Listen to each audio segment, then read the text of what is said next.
ಬಹಳ ಸ್ಪಷ್ಟವಾಗಿ ನಾವು ಮೊನ್ನೆ ಹೇಳಿದ್ದೇವೆ. ಅವರು ನಿಯಮವಾದಿ ಪ್ರಕಾರ ಕೇಳಿದಂತ ಪ್ರಶ್ನೆಗೆ ನಾವು ಇವತ್ತು ಸರ್ಕಾರ ಉತ್ತರ ಕೊಡದಿದ್ದಲ್ಲಿ ಶಾಸಕರು ಯಾಕೆ ಬರಬೇಕು? ಇವರು ಪ್ರಶ್ನೆ ಕೇಳಿದವರಿಗೆ ಉತ್ತರ ಇಲ್ಲ. ನಾನು ಸದನ ನಡೆಸುವುದಿಲ್ಲ, ನಾನು ನಿಜನ್ ಮಾಡ್ತೀನಿ. ನಾನು ಸದನ ನಡೆಸುವುದಿಲ್ಲ, ನಾನು ನಿಜನ್ ಮಾಡ್ತೀನಿ. ಮಾನ್ಯ ಅಧ್ಯಕ್ಷರೇ, ದಿನಾಂಕ 13/16/2026 10ನೇ ಪಟ್ಟಿಯಿಂದ ಸದನದಲ್ಲಿ ಲಿಖಿತ ಮೂಲಕ ಉತ್ತರಿಸುವ 230 ಪ್ರಶ್ನೆಗಳ ಪೈಕಿ 84 ಪ್ರಶ್ನೆಗಳ ಉತ್ತರಗಳನ್ನು ಸದನದಲ್ಲಿ ಮಂಡಿಸಿದ್ದೇವೆ. 230 ಪ್ರಶ್ನೆಗಳ ಪೈಕಿ 84 ಪ್ರಶ್ನೆಗಳ ಉತ್ತರಗಳನ್ನು ಸದನದಲ್ಲಿ ಮಂಡಿಸಿದ್ದೇವೆ. ಬಹಳ ಸ್ಪಷ್ಟವಾಗಿ ನಾವು ಮೊನ್ನೆ ಹೇಳಿದ್ದೇವೆ.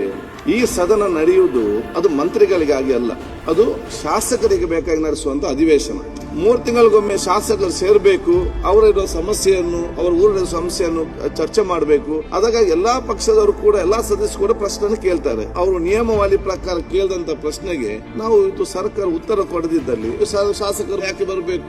ಯಾವ ರೀತಿ ಆಗ್ತದೆ? ಇವರು ಪ್ರಶ್ನೆ ಕೇಳಿದವರಿಗೆ ಉತ್ತರ ಇಲ್ಲ, ಸರಿಯಾದ ಸಮಯಕ್ಕೆ ಕೋರಂ ಮಾಡಲಿಕ್ಕೆ ಮತ್ತೆ ಆ ಸಮಯದಲ್ಲಿ ಬರುವುದಿಲ್ಲ. ಅದಾದ್ರೆ ಯಾವ ರೀತಿ ಇವತ್ತು ಹೋಗುವಂತದ್ದು? ಇವತ್ತು ಸಂಬಂಧಪಟ್ಟ ಮಂತ್ರಿಗಳು ಮತ್ತು ಸೆಕ್ರೆಟರಿಗಳು ಬಂದು ಕೂತ್ಕೊಂಡು ಏನು ಸಮಸ್ಯೆ ಯಾಕೆ ಆಗಿದೆ ಅದು ಕೊಡ್ತಂದು ಹೇಳುವ ತನಕ ಕೂಡ ನಾನು ಸದನ ನಡೆಸುವುದಿಲ್ಲ, ನಾನು ನಿಜನ್ ಮಾಡ್ತೀನಿ.